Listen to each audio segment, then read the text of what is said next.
Hello, Yes But Why listeners. This is your host, Amy Jordan. Welcome to episode 229 of Yes But Why podcast, my talk with improviser and comedian Tom Booker. But first, let's check out our sponsors. This episode of Yes But Why podcast is sponsored by Audible. You can get your free audiobook download and your 30-day free trial at audibletrial.com/yesbutwhy. Audible is available for your iPhone, Android, or Kindle. Download your free audiobook today at audibletrial.com/yesbutwhy. This episode of Yes But Why is also sponsored by my company, podcastcadet.com. Podcast Cadet is dedicated to helping you build your podcast. We will connect you to the resources you'll need to get better and better with each and every episode. Swing on by podcastcadet.com to get help for all your podcasting needs. Let us know you heard about us from Yes But Why, and you'll get 20% off the workshop or service you buy. This week on Yes But Why, I interview actor and comedian Tom Booker. Tom Booker is an actor, improviser, writer, voice actor, and director. Tom is the owner of the Institution Theater, an improv comedy theater located here in Austin, Texas. In our chat, Tom tells me about learning from Close and Mick Napier in the heyday of Chicago improv theater. Tom shares his experience of touring with the production of the Real Live Brady Bunch. I was excited to hear his stories, and I'm happy to share them with you. I now present to you Yes But Why episode 229. Ride the Wave of Comedy with Tom Booker. Enjoy.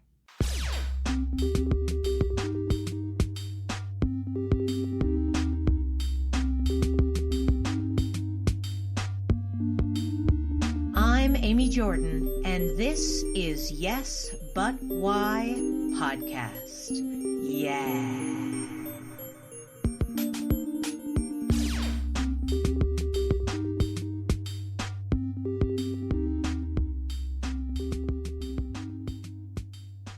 What was the first show where you knew, oh yeah, this is the thing, this is what I want to do? I think it would be 1982 at Nathan Hale High School in Tulsa, Oklahoma, with there was a student talent show type thing called Hale-a-Baloo.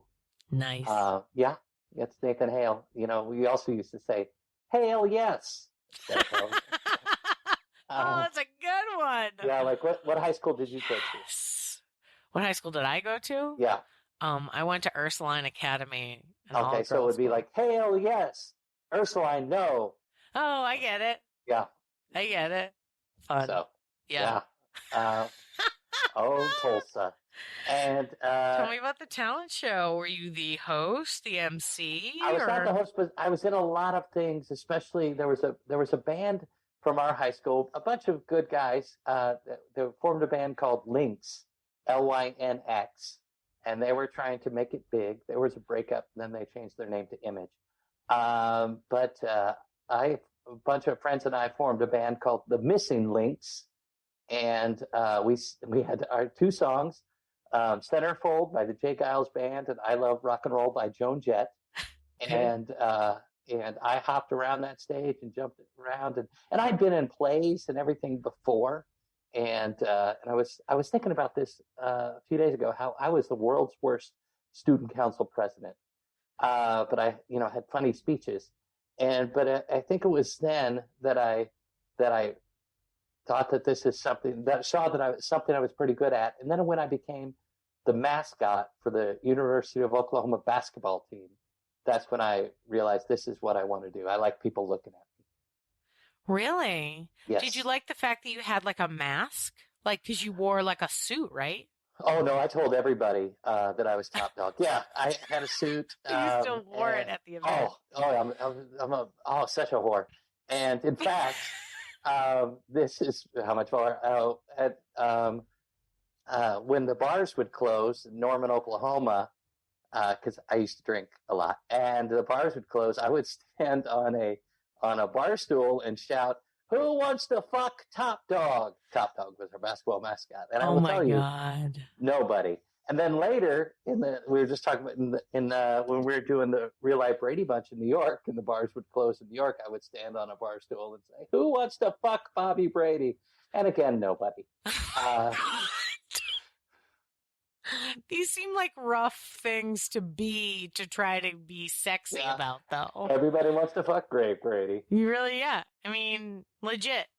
Also, he's kind of an adult, so you feel less bad about it, right? Yeah. I mean, in hindsight, I guess I'm probably pretty lucky that no one picked up on the Bobby Brady thing. Probably good that didn't work out. I like that you maintained a consistent effort, though. I mean, at least you were asking for permission, I suppose. It just shows you how picky I wasn't. All right. I feel like a lot of my dating life was like that too. It'd be like, what? You? Great. Sounds like a good time. Let's head out. I'd be like, who's that guy? I don't know. We'll see. That's kind of the 80s for me. Yeah. There was a lot of like, oh, I guess we're dating now. So we're having a lot of sex. I guess, okay. Oh, sure. I guess what that is. You're here, I'm here, we're good. Okay. I assume the 80s was a wild time. I mean, as far as what I imagine it being like wild drug times, I imagine everyone was cocaine fueled. Was there a lot of that in your high school? Not in the high school, but in Chicago, yes. But not some. I mean, we didn't have a lot of money, but no, my high school was pretty tame. And then when I went to college and found out that everybody else's high school seemed to be like it was a new movie at the time, Porky's. Right. And I was like, oh wow, no,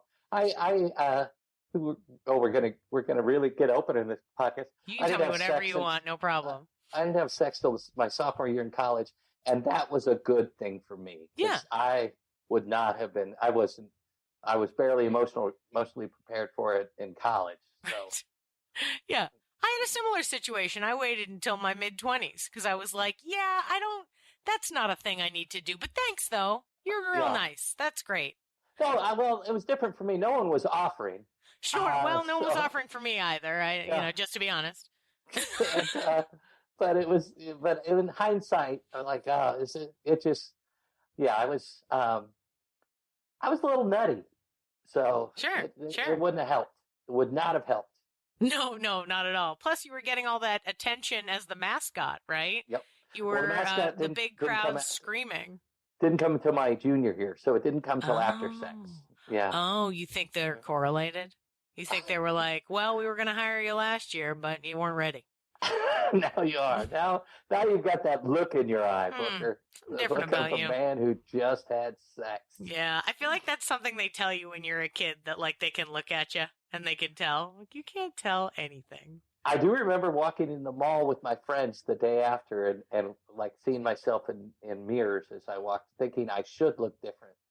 Yeah. Because it's such a big deal. And then it's time passes, you're like, oh, not really. Sure. Well, I mean, I think as you get older, you like lack firsts. There are few things that I haven't, like I'm saving a few for when I'm old. Like I make jokes and I'm like, listen, if I hit 80, I'm doing heroin. I'm just saying, like, I'm not going to do it. I don't want to do it. But if I'm 80, like I earned it, right? Like, let's do this, right? Yeah. That's interesting. You do go from doing first to I'm sick of this shit. Yeah. Like I remember shortly after I moved to Austin, I was a huge star in LA, really, but and so I was doing a French film. You're good. It was one of those things that like, hey, what should I bring for my costumes? I'll just bring your whole closet. We'll figure it out there. And so I was walking in the Texas heat, carrying every stitch of clothing that I own, and I just remember it was the first time I ever had this thought. I was 43, and I thought, I'm getting too old for this shit. Then I realized that from then on, my life was just going to be a continuous stream of declarations of, I'm getting too old for this shit, until finally the last thing is like breathing. I'm getting too old for this shit. And then that's it. And you just flatline. And you're just tired of it. Yeah. You're like, forget it. And it's done. Yeah. I don't think that's how it works, but I appreciate the idea of it. I like the poetry of the scenario for sure. If they don't love me by now, they never will. Oh my God. No, you have so many chances. That's the beautiful part about it. And I like the idea that you moved around from city to city. So we started in Oklahoma. Right now I've heard, well, okay, I haven't heard a city. I don't know where University of Oklahoma is. But so I got Oklahoma, I got Chicago, I got Los Angeles, I got Austin. There's so much adventure in here. I like how much you moved. Yeah. So tell me about after you said the mascot was the thing that like got you excited about performing. You were like, you know what, I dig this attention. How did you foster it after that? Well, I had a roommate from Chicago. I'd never been to Chicago, and he went to high school with someone he used to identify as Bill Murray's brother. Turns out it was Joel Murray, and he told me about this place called Second City, and so the job to get I would have gotten a journalism telecommunications degree, and the job to get at that time from University of Oklahoma with my degree was to run the camera at a network affiliate station in Oklahoma City, and that paid $3.10 an hour, which was minimum wage. And I thought, I can make minimum wage anywhere. I'm going to move to Chicago. And so I called up Second City, and I said, hi, I'd like to take classes at Second City. And they're like, do you have any improv experience? Nope, but I was a mascot for University of Oklahoma. And they told me about this place called Players Workshop of Second City. And so I thought I graduated. Turns out I was 3 hours short. I used to drink and do a lot of drugs. So I didn't really get my college degree until 1994. So I went in 82 and graduated in 94. So I like to say I went to college for 12 years because I would take these correspondence courses, but when you're drinking and doing drugs, it's really hard to keep up with that sort of thing. And I didn't make that joke around my dad because my parents paid for my college and he didn't think it was funny. Sure, they hate that. They really don't like it. Yeah. Yep. And so I moved up to Chicago, and I flew in on a Tuesday and started my first improv class on a Wednesday. And I remember going to class, and I instantly had 12 new best friends. And I remember thinking, these are my people. And it was weird because I was in a room filled with 12 other class clowns. The last time I felt like that was when I was at mascot camp in 1986. Ooh, mascot camp. Went to mascot. Sure, that makes sense that they would, have a "this is how you do it" scenario. Mm-hmm. Oh my goodness! So that's fun. You got in there. You got into Players Workshop. I'm assuming is like what is the conservatory end of Second City like? It was like Second City Prep. It was started by Josephine Forsberg, and it was in a way connected to Second City. But you would go through their program, and the teachers were Martin DeMott was one of the teachers who started the conservatory. Yeah, and so you would go through that. I think it was like a 9-month program, and then you would audition to get into the conservatory at Second City. Did he run Second City, New York for a while? I don't know. He lived in New York. He was from New York. From another story, name sounded familiar, and I was like, "Ooh, am I connecting Second City things? Cool, I like it." Yeah, interesting. So how was the vibe there? You said you met 12 of your best friends. Did it really work out that way? Was it like you, as soon as you got there, you just like felt at home and like Chicago was awesome, like an awesome place to spend your 20s? Oh yeah, and I was there at a great time, it was great, and because there were just all these people moving to Chicago, graduating from college, moving to Chicago, and to study at Second City to try and get on Saturday Night Live, and Chicago is an old city, and rent was still very cheap. Since it's an old city, the buildings are old. Since the buildings are old, the ceilings are high. Since the ceilings are high, any building can pretty much be a theater. And so there were a lot of us there, and we just started theaters. Groups just started performing everywhere, and there was an audience there that would support new stuff, and no one was watching. It gave us time to fail, and Sharna was there with Improv Olympic at the time. I was at Improv Olympic back when she was getting sued by the International Olympic Committee. Sure. And they really didn't. They weren't too concerned with Sharna, but at that time there was something called the Gay Olympics, and so the International Olympic Committee did not like that, but they couldn't just go after the Gay Olympics. And so Gay Olympics is now, or I don't know if it's still around, called the Gay Games. And Del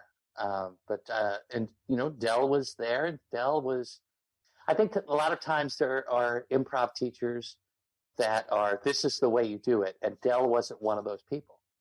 He would guide you, but he was open to new things. And so there was also just a group of young people who would try new things for part of the reason was to try and impress Del, because he was such I don't know if mentor is too strong a word, just someone that had been there before, and had been at Second City. And like, I love that he palled around with Lenny Bruce. That's pretty cool. And so we had, and since no one was watching, we had room to fail. Yeah. So it was a really, really good time to be there. Now, I wonder if you mentioned that Del wasn't exactly a mentor. Was he not exactly a mentor to you, but he was to other people? Because, some people, and what I would consider you, are sort of leaders in their own right. And I know that I've met you in adulthood, so I don't know what you at 20 was like, and I you don't know what I was like when I was 20, but there's sort of like a self-assuredness, I'm going to take care of myself. I've had some mentors, but not that many, because I've always been like, yeah, I can learn it. Sure. I've listened to people and take in their lessons for sure.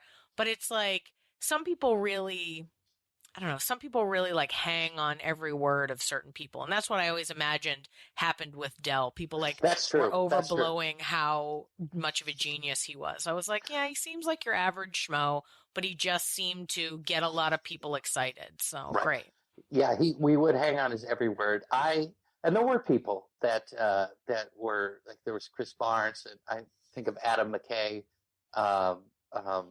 Matt Besser, there were a number, Mick Napier. I was just always scared of everything at that time, including Del. And Del did nothing. That's just where I came from. And the very first show that I ever put together, I remember Del came to opening night and he stood up and he said, "Bravo!" And then walked out, and I was just like, Del just said bravo. And but it was and this is looking back, it was just his willingness to break the rules and see what happens, and to see that that's okay. And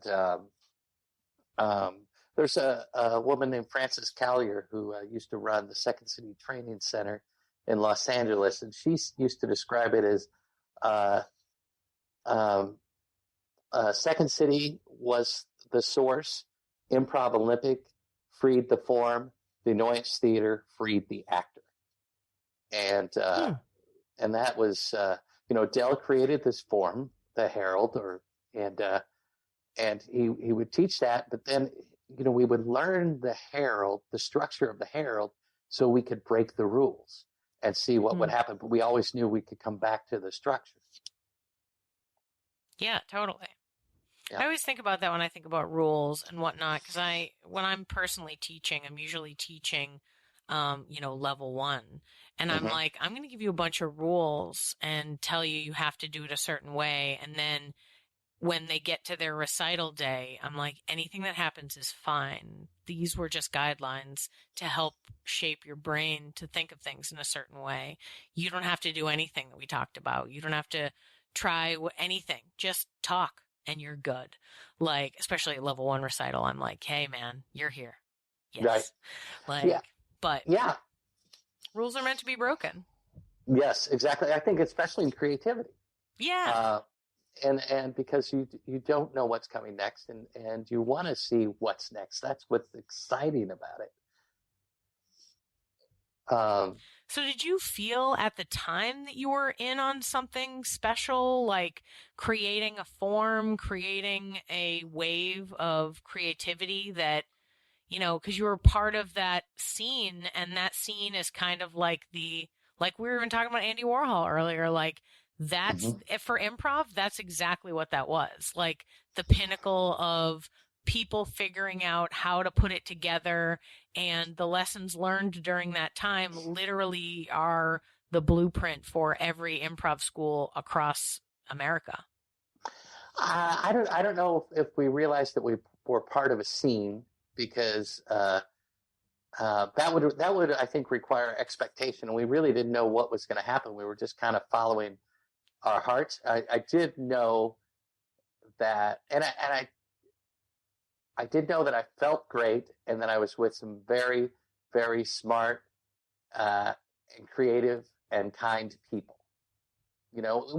Since we're all mostly in our 20s, there were overreactions to stuff, but it was nice to, just that we were just creating stuff that had never been seen before. Yeah. I guess. Yeah, I mean, certainly from your point of view, I like the idea that a lot of people, went to Second City knowing that they had a plan. They were like, oh, I want to do this. But you were like, what's that? It's a cool place to hang out. Cool. I'll call them and head there immediately. Like, you know what I mean? Like you didn't have to do that. You also didn't know ahead of time, like what you were planning on creating. So, you got there and had a great sort of organic experience, both of like friendship and like, oh, cool, I get to create all this stuff.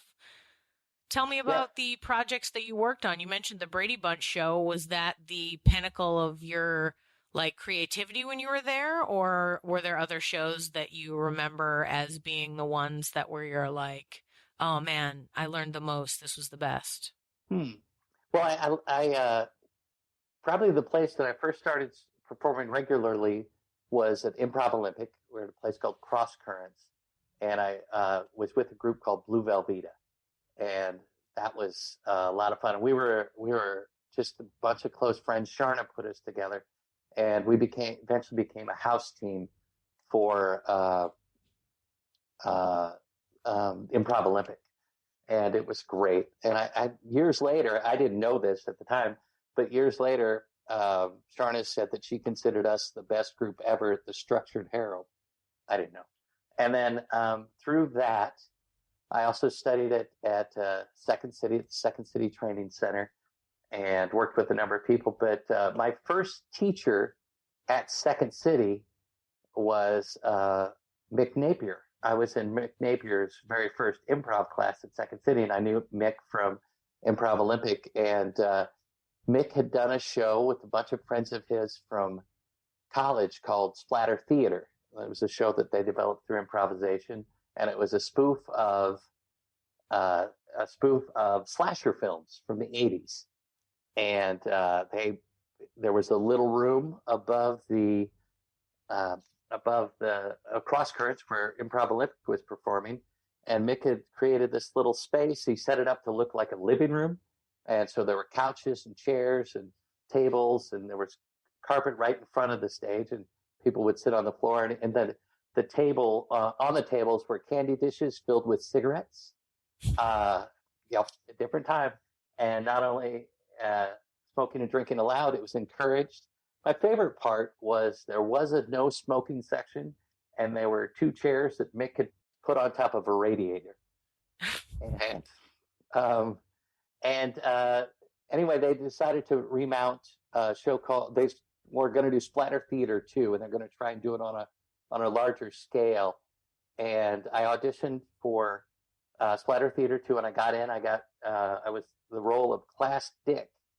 But at that time, Tim Meadows and Dave Rosowski, who were both cast, there was a double cast as the lead, Carl, got hired by Second City to be in a touring company. And so I got the role of Carl.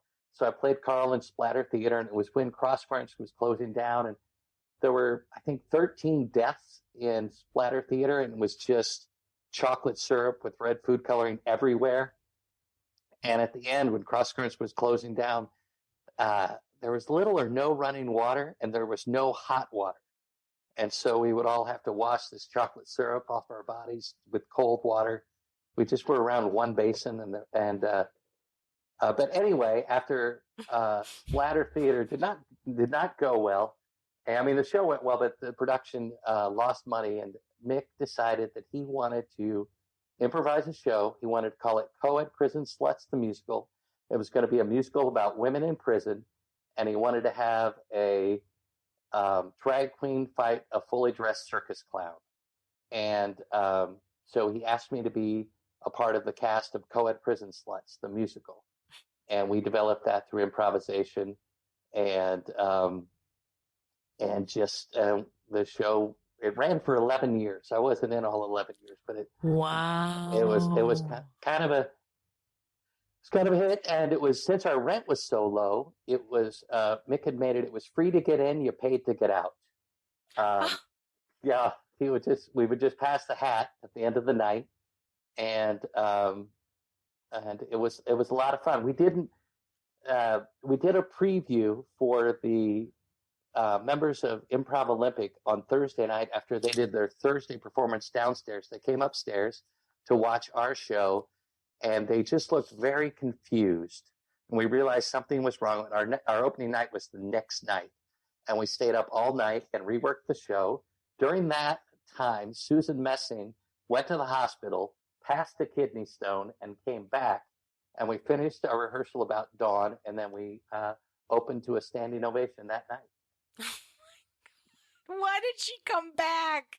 Why didn't she just rest? It's Susan Messing. Oh my God. Yeah.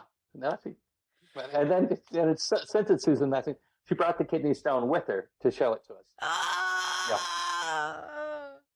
Yeah. And so then through we eventually got the Cross Currents became another place called Cotton Chicago, and they eventually got evicted from there, and the owner did not know that we were upstairs, and so all our stuff got put out on the street. But there were a bunch of homeless teens, since our show was free to get in, that would come and see the show every Friday and Saturday night, and they stood and watched our stuff to make sure no one took it. Aww. Yeah. And that's then, so nice. Yeah. I know. Isn't that touching? And so that's when it's like Mick the actual real characters of the musical Rent were helping you. Exactly. Because they were on the streets. They were like, let's help the arts, right? They were, there was, we were at Cross Currents. We were at, I think, Wilton and Belmont. And around the corner at the time was a punk rock juice bar. So teens could go there, called Medusa's. And so these kids would come and they'd watch Co-ed Prison Sluts. We did it at 10:31 on Fridays and Saturday nights. And then they'd go around the corner to Medusa's. And they had those very long mohawks, and they would sit right in front. And Mark Sutton dubbed it the chicken coop section, because when the kids were watching the show, when they moved their heads back and forth, they looked like a bunch of chickens. And so the chicken coop gang watched our stuff for us. And then Mick found a building, and that's when the Annoyance Theater started. And I think that, and we continued to develop shows through improvisation. We did, after Co-ed Prison Sluts, we did That Darned Antichrist, and then we did a show called Your Butt. And I was Laura Hall, who's the musical director for Whose Line Is It Anyway? Right. Used to be Laura Wasserman, and she used to be my piano teacher. But when you drink and do a lot of drugs, you really don't practice piano or have it together enough to tell your piano teacher, I shouldn't come today because I didn't practice. But I would show up, and we would just talk for half an hour, and we became friends. She still charged me, I think it was $12 for half an hour at the time.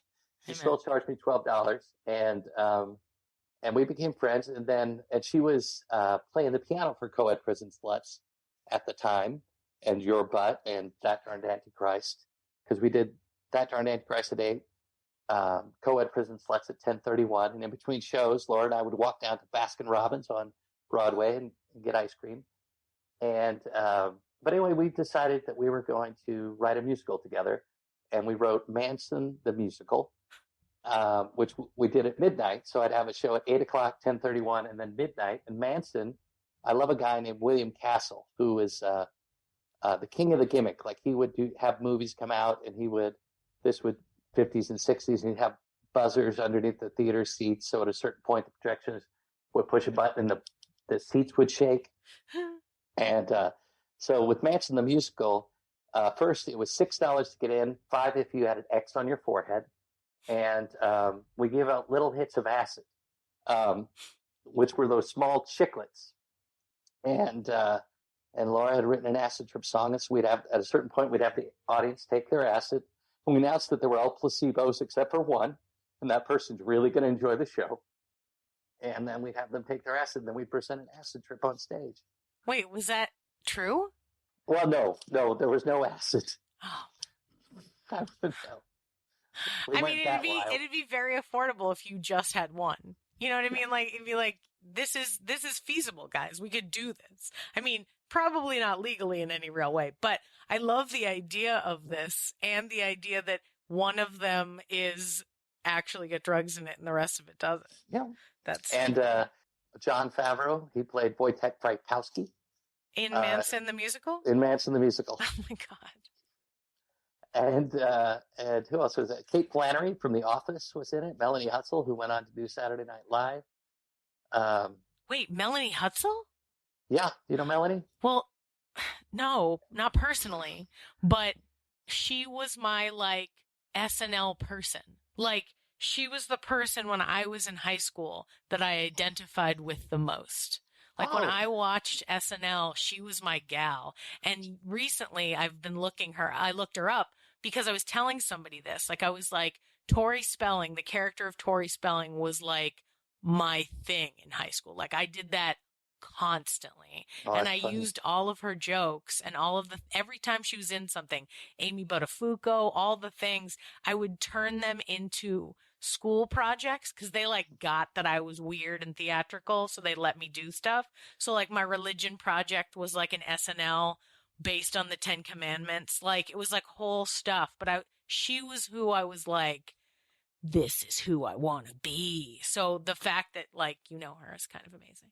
A year ago for South by, because she was in a movie, and Janet and I palled around with she and Fred. Yeah, it's just so crazy. Like, I mean, it's not the smallness of the world as I get older, not crazy, but like, I love that you were in. I love that like Jon Favreau in the world of people listening to this, they're like, why is she excited about that name and not the first one? I love Jon Favreau, that's great, but Melanie Hutzel was like my thing. You know what I mean? Like. Like to the point where like I think about characters I develop now and I'm like, how would she do it? Like, or how would 90s her do it? I don't know how she'd do it now, but you know what I mean? Man, that's fun. I'll put you in touch with her. She's wonderful. Yeah. So, yeah. Plus you're so at this point you're in like a sort of a heightened moment of like total creativity. I love the fact that you've got like 3 shows a night, 8, 10:30, midnight. You're really rocking and rolling. Did you feel like when the Annoyance started that you were like in at the ground level? Was it like your theater? You know what I mean? It originally started, it grew out of something called Metroform, which were a bunch of people from a lot of people from Indiana University and some other people. And then, but I was part of Co-ed Prison Sluts, which was the flagship show when the space started. So I was right there. And then there were also a number of other groups happening around Chicago. There was Too Much Light Makes the Baby Go Blind, started about the same time. Mm-hmm. And there was a group called Torso Theater, and Cardiff Giant was another. They used to do shows. One of their best shows was called LBJFKKK. It was, and it wasn't easy in the beginning because even though now I think they get better houses, at the beginning we didn't get great houses. It wasn't until the Real Life Brady Bunch started that things really took off. Now, is that an Annoyance show built the way you guys build these ones out of improv? No, what it was Jill Soloway, now Joey Soloway, and her sister Faith.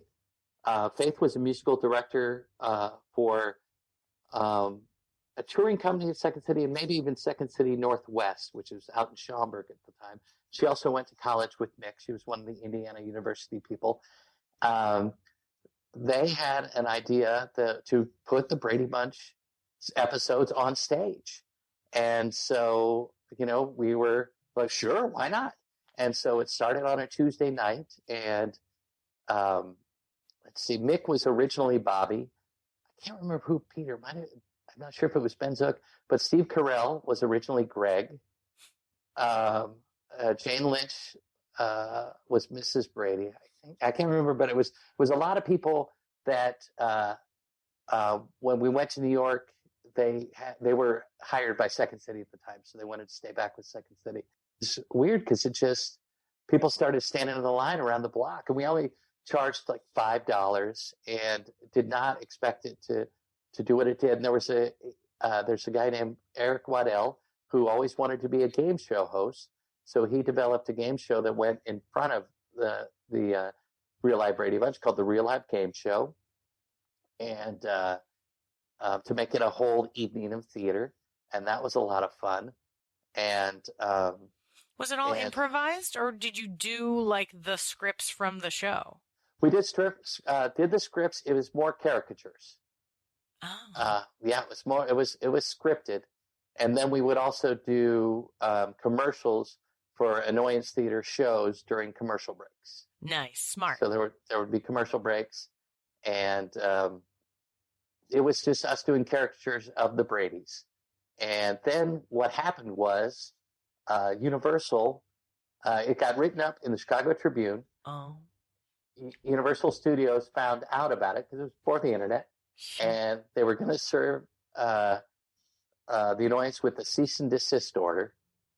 But Sherwood Schwartz, the creator of the Brady Bunch, was going to be in town speaking at Northwestern. So he said, let me go check it out.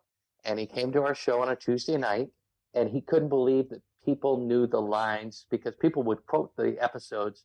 People in the audience would quote the episodes along with the actors. And then he got up on stage for a Q&A, and everybody kept shouting his name. He said he felt like a rock star. And he could see that, it was an old drag queen club that we turned into a theater. It wasn't very polished. It was perfect for us at the time. And then we were just doing it on a Tuesday night. Tuesday night, we're charging $5. And so they worked out a deal with Universal. I think the Annoyance paid them $50, Total or per show? Per show. Okay. Yeah. Either way, a bit of a ripoff, but I appreciate that. Yeah. So we were able to do it. And then Ron Delsener, who is I think he's retired from rock promoting, but still around. He is the rock promoter in New York for the 60s, 70s, and 80s and 90s. He claims he's responsible for getting Kiss back together. He found out about the show and wanted to produce it in New York, and so we ended up going to New York. And that's when I started playing Bobby Brady, because Mick was going to stay behind Chicago and continue to grow the Annoyance Theater. Sure. And we didn't think, we thought it would be an 8-week run. Yeah. Is that all you signed on for, and then it ended up being longer? How long was it? It was a year in New York and then a year in LA, and then it went on tour, but I stayed in LA once it went on tour. Oh, so like this promoter guy really got it going. Oh, yeah. And we were downstairs at we were downstairs at the Village Gate. Right. Madonna came and saw us. 1990 Madonna. Oh. And let's see, Robert Reed came. It was a lot of fun, and Limelight had parties for us. It was a neat time. Man, it is so helpful that creator of Brady Bunch was into the show. Yes. I mean, really helped it continue to go, for sure. Yeah, Sherwood was a very, very nice man. Oh, man. I also, just the idea of having this, marketing person helping you is really amazing.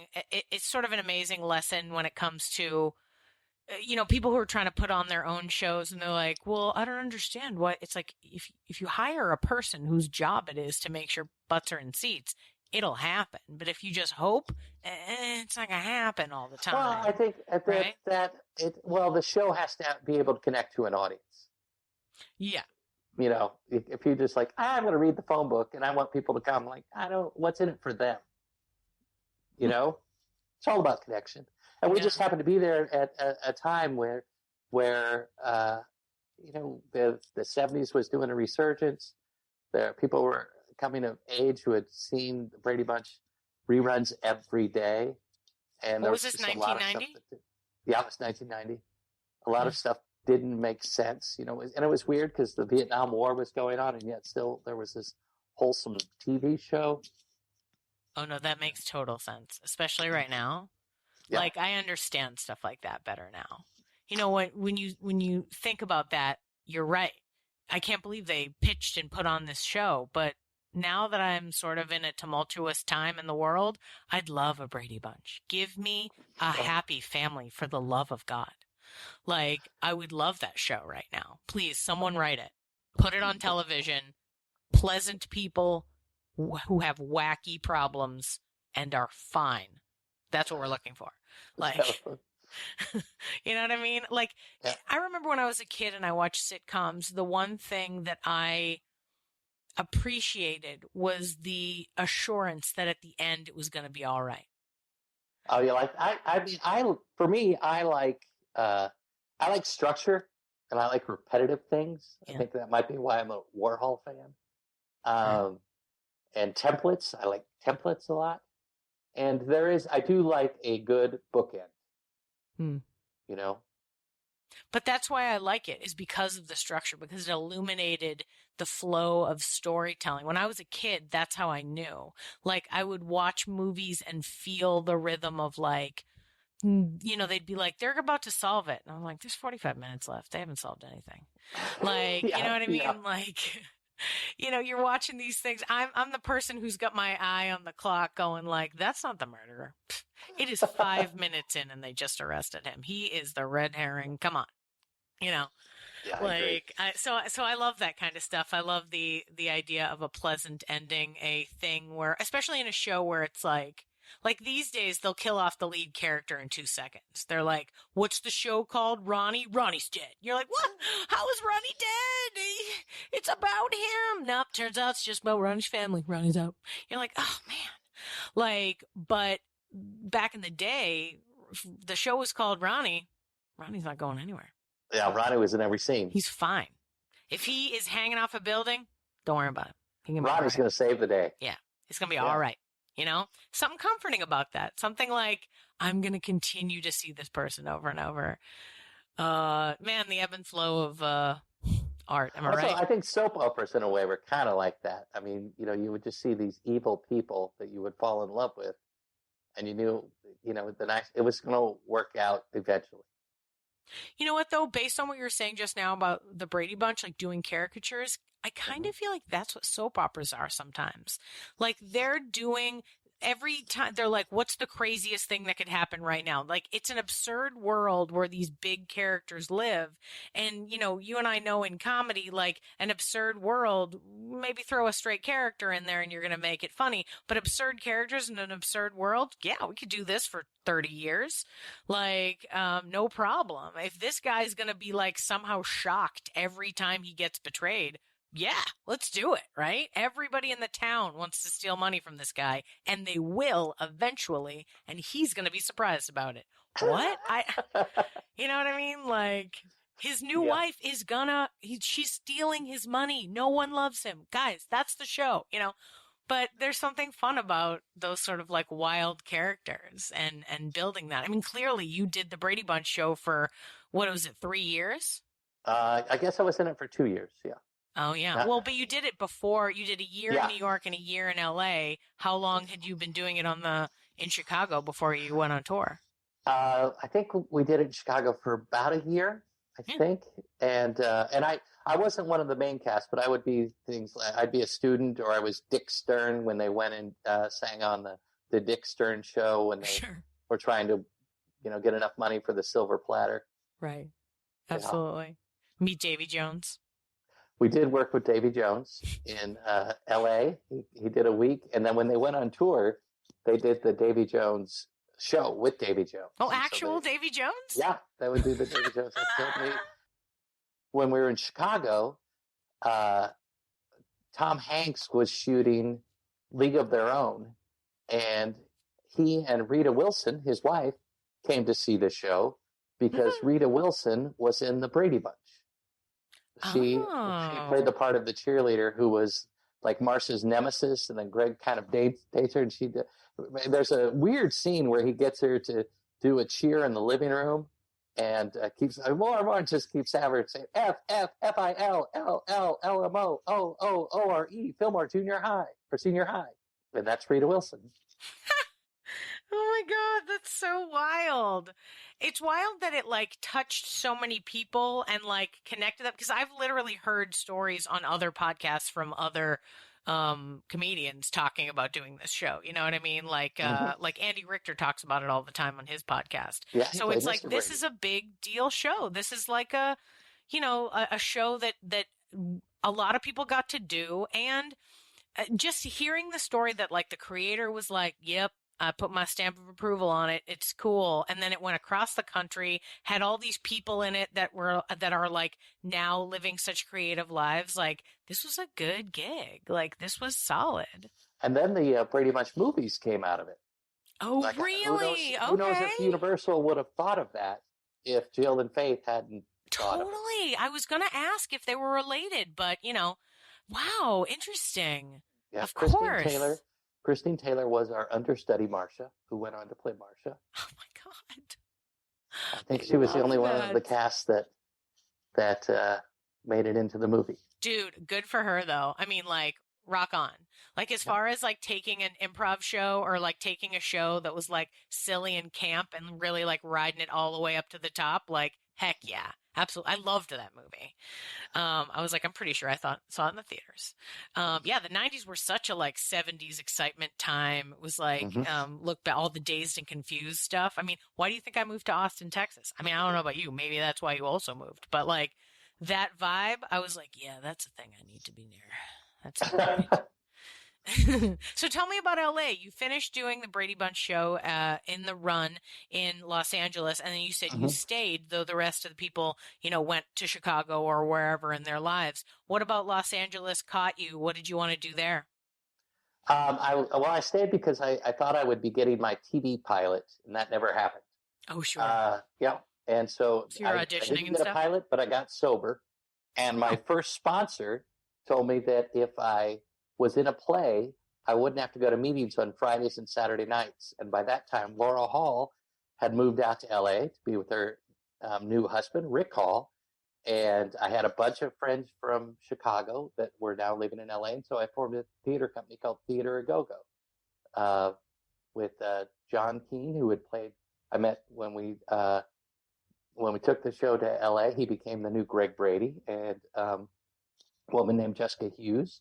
And we started doing, like the Annoyance, late night bad taste theater, developed through improvisation. Our first show was called Patty Patty Bang Bang, the Patty Hearst musical. And we got best musical of 1990, was it 93? 93 on the LA Weekly Theater Awards. And we beat out Sondheim, which we were surprised because we weren't good singers. But and then after that, we did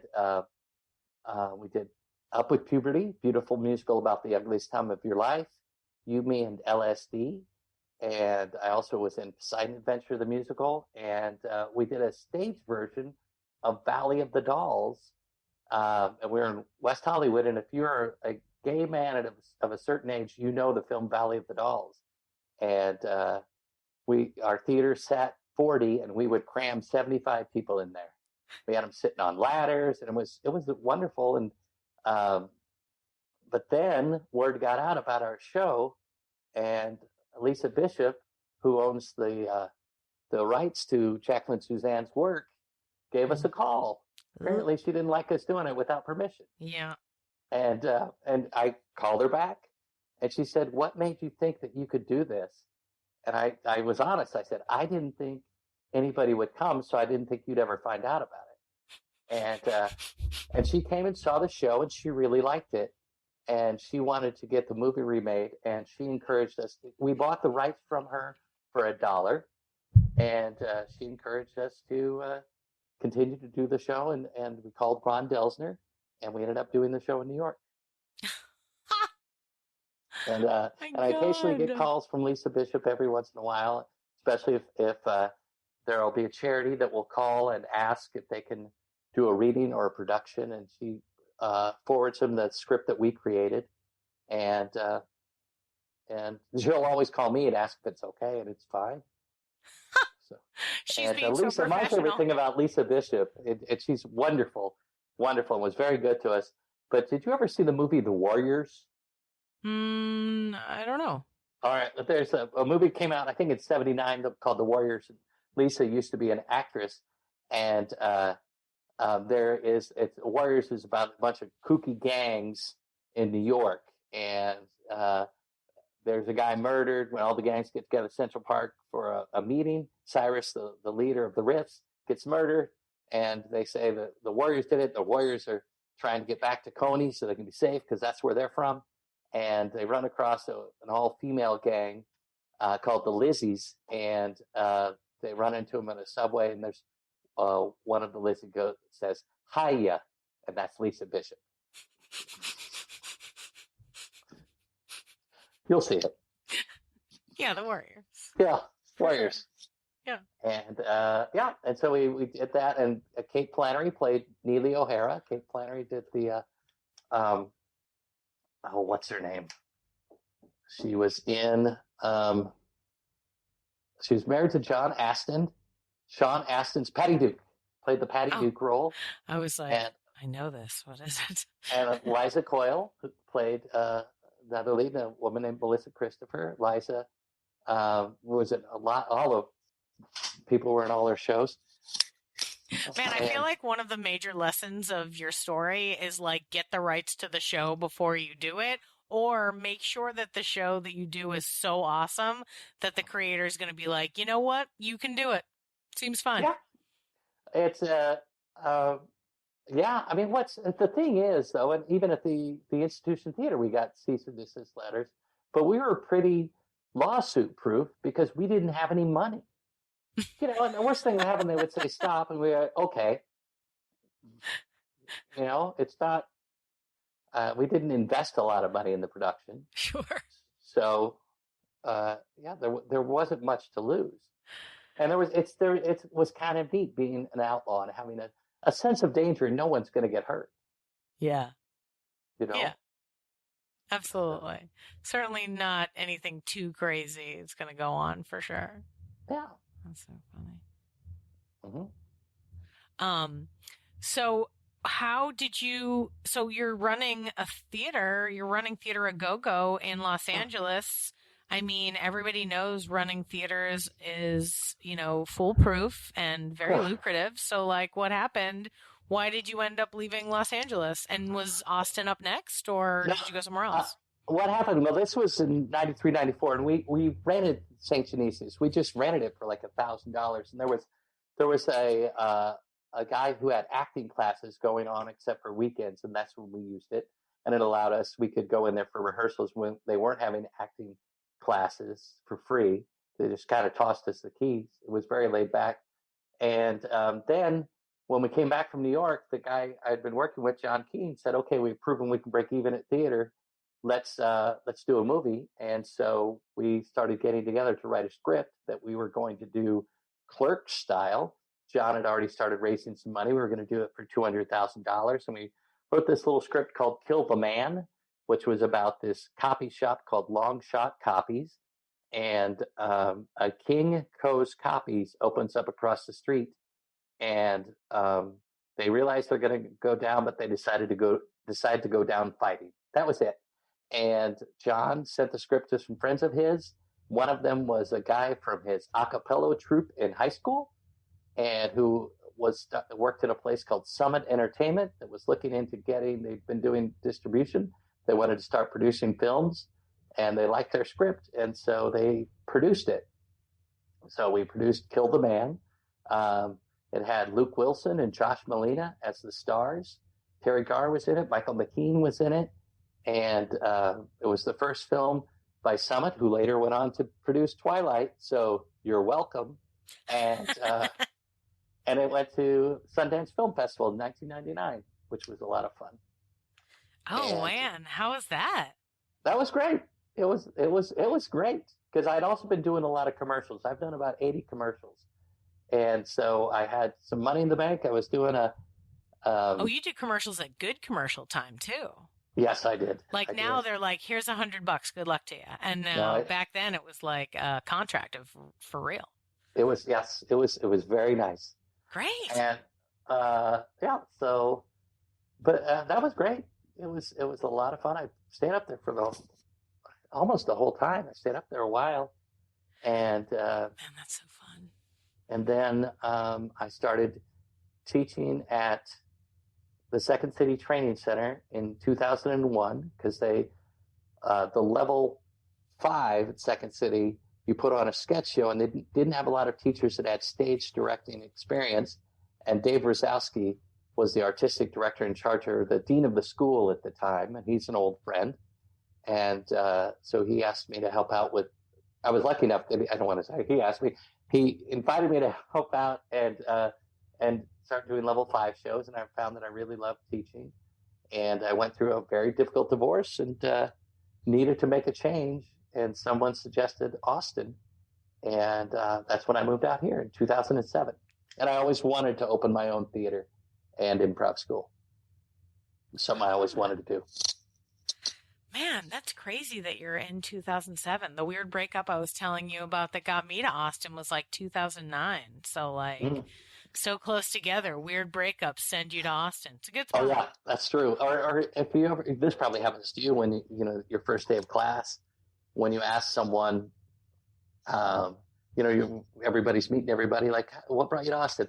Well, there was this guy, or well, there was this girl, and then it never works out. Yeah, man. I appreciate moving somewhere to be with somebody else. That's great. If you need a reason for an adventure, hop on it, right? Clearly in your story and in mine, when I traveled, it was because there was a new show or a new thing, or like, oh, there's this theater that I want to go be part of, so let me go there. Only once did I move for a guy, and even then, when I think of it, I'm like, shouldn't have done that.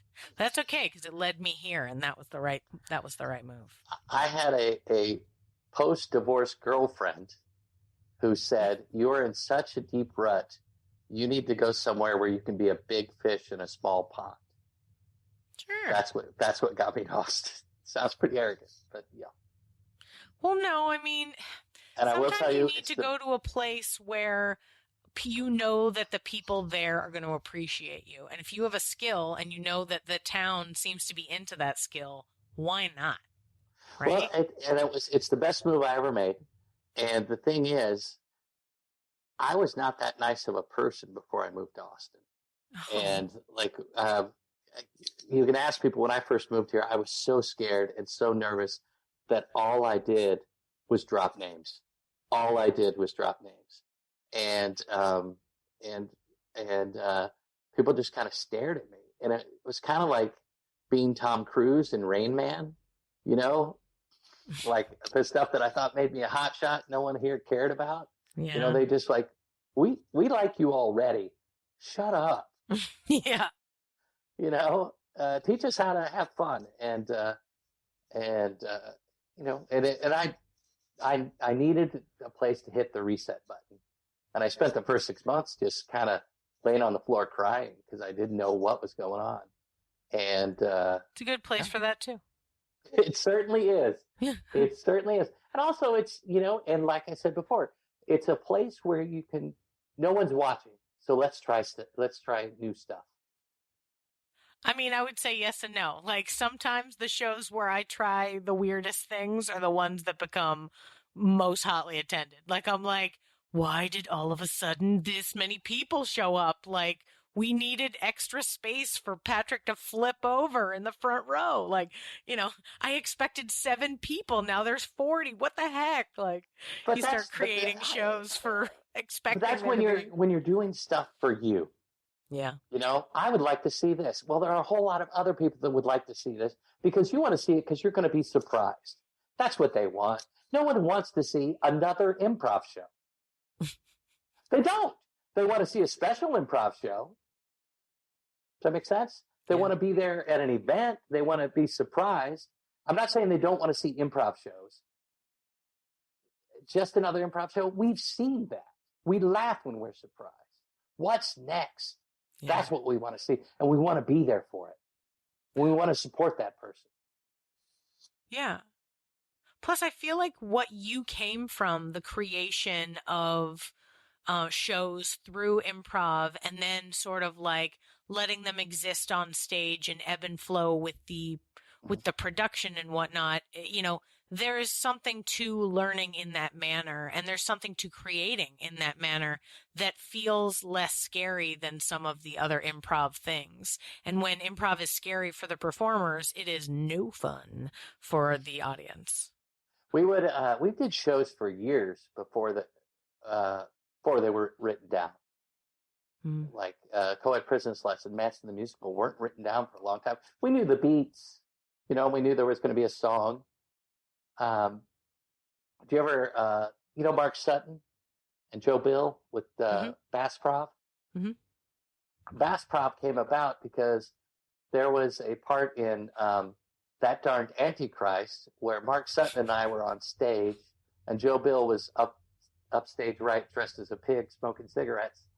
And like you do. And so Mark played a character that he would be giving me advice. I was a character that I did a lot of shows in the 80s that you can't do right now. And I can't even tell you about this character. It wasn't blackface. Oh, my God. But there was a song, I'm Special. Anyway. Oh, boy. Yeah. But we would have this scene together, and it would go on and on and on. So at the Annoyance Theater, a scene that went too long was called a fishing scene because we were both fishing. And then once in another show, Joe Bill and Mark Sutton were not mad, but jokingly so, wanted to mess with the other members of the cast. And so they decided to do a fishing scene. And I think they took up the whole hour, and that was the beginning of Bass Prov. But it was fun. And if it got out of hand, Mick would say something. But it was a lot of, and that's what the audience liked. And it was an environment that fit. We weren't doing it at the Long Center, Yeah. And so I think that's like when I had the Institution Theater. Looking back, I really loved our first space. And I think, are you still working with the Fallout? Occasionally. I really like what they've done with that space too. Yeah, I love all of Austin's spaces. So if anybody's up, I love your space. I mean, spaces are lovely. They're nice to have. But to me, the performance would begin the moment you set foot in the theater, even when you drive up. And what I loved about the Institution Theater spaces, you had no idea what to expect. In fact, you thought, I don't think that I'm overstating it when I bet there were some people who thought they might get killed. And it's not, and it wasn't in a bad neighborhood, but it's just like, this looks like a place where people go in and get murdered. Am I wrong? But then you walk in and all of a sudden you just get hit by this big red paint, this big bright red. We've got popcorn, we've got music playing. There's a weird bald guy walking around, and and we're here for a party. That's what I used to say about our institution, not our institution theater show, theater go-go shows, that we have a party and there just happens to be a show going on. Yeah. And then even when we were doing the Real Life Brady Bunch, we would do, when we were doing off-Broadway and in LA, we would do 7 shows a week. And I used to say that we do 7 shows a week so we can try and get one right, because we never knew what was going to happen. But there were a troop of people and an audience that really loved that. So when you say, why are these people showing up to see us do Brady Bunch episodes on stage? They can watch it on TV. Well, they want to see what's going to happen. Yeah. You know? That's why I have utter faith in the like future of theater and stuff. It like right now, yeah, we're all sort of sitting in our homes not doing theater, but there is a need. There is a like natural need to want to go see what that thing is. I hear that's cool. Let's go see it. Or like, yeah, you could watch it on TV, but these people are fun and funny and I want to be near them. Yeah. It's all about connection. Art is all about connection. Yeah. And I remember a couple things. Dell used to talk about the group mind. And when I was studying with Dell, I thought the group mind was just the people I was on stage with. Just Blue Velveeta, that we were trying to get in the group mind. And then when another thing Dell said, he said, there's some things that I'm telling you that won't make sense to you for 10 years. And about 10 years later, I'm teaching it at Second City, and I realized, and I'm not saying I was the first to discover this. I'm just saying this is what I discovered. It's not like, it was a eureka moment for me, not for the world. But I realized that the group mind is everyone in the space, and there's a connection. There's a connection there that when people see live theater, they're going to see, and this is the great thing about improv, you're going to see a snowflake, but I think a big part too, performers slow it down so you can tap into that energy.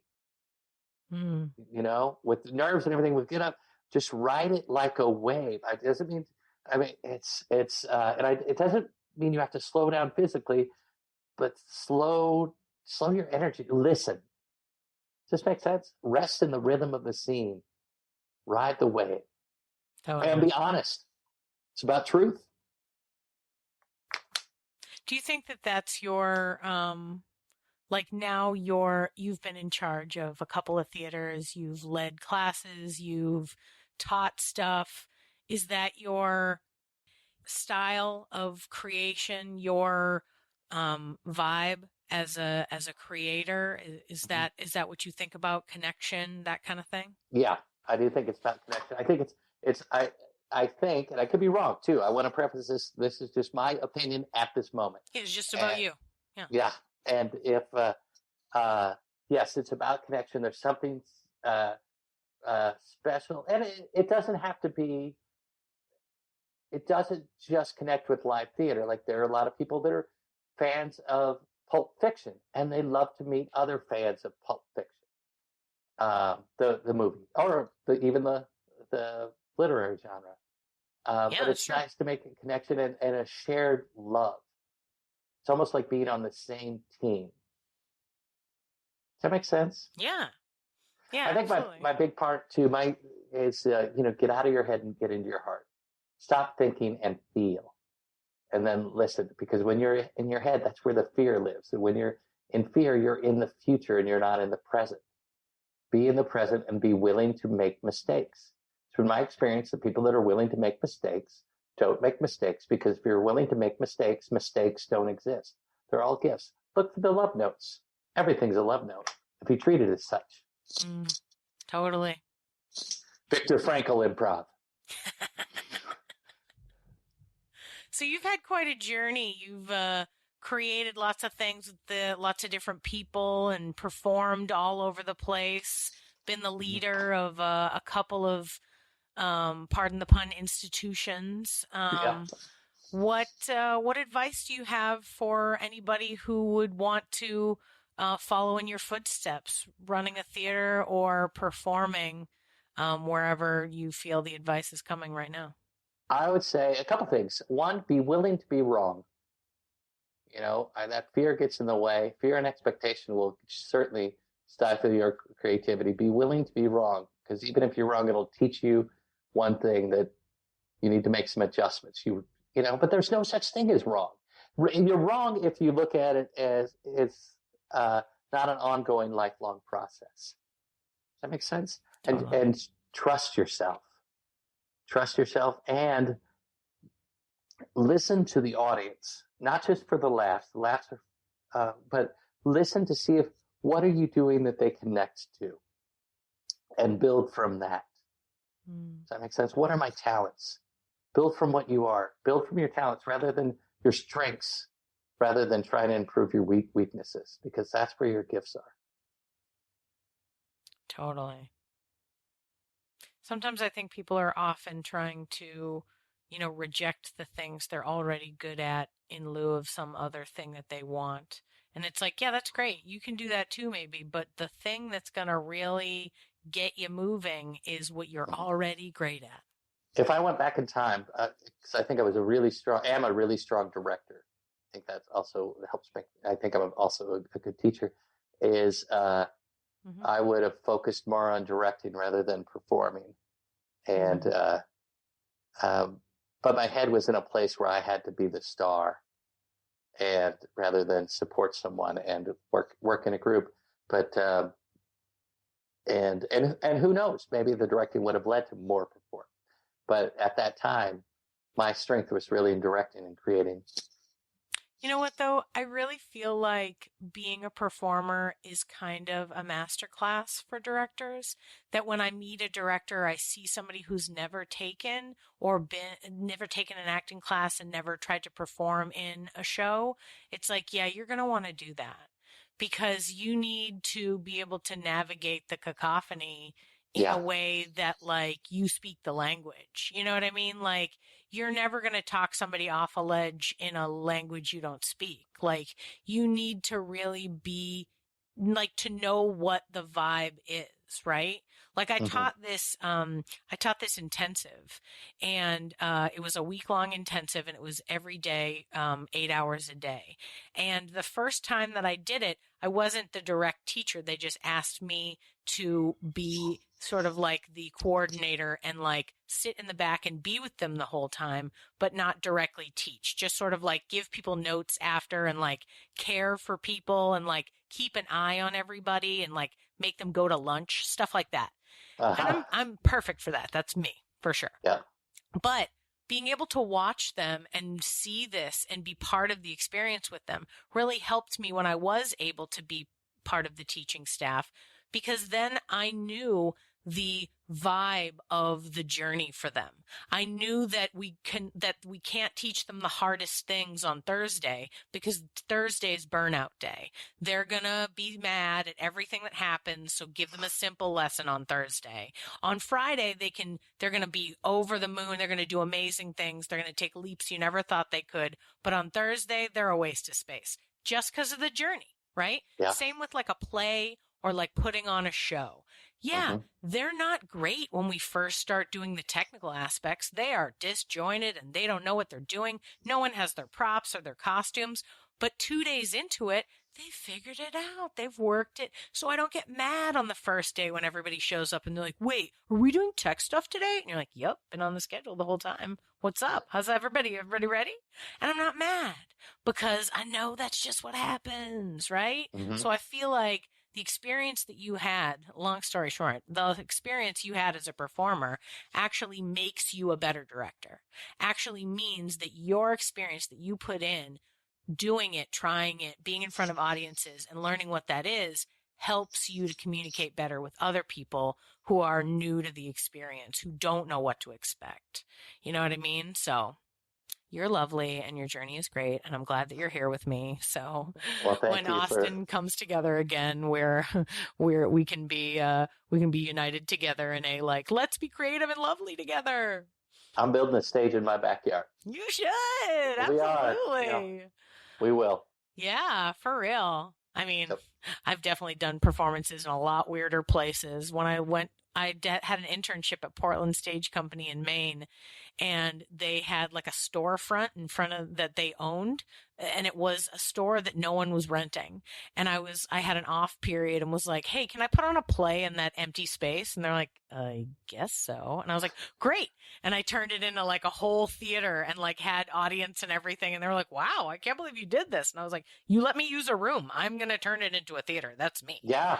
Like, I mean, I think sometimes people, there's just a lack of imagination. I think a lot of times there are people, well, that's not the way it's supposed to be done. Like, what? Isn't it the point to think of a different way to use the resources you have available? Right? Tom, thank you so much for being on the podcast and chatting with me and telling me all your great stories. I really appreciate it. You're welcome. Thank you for letting me do it. I really appreciate it. It's good to see you.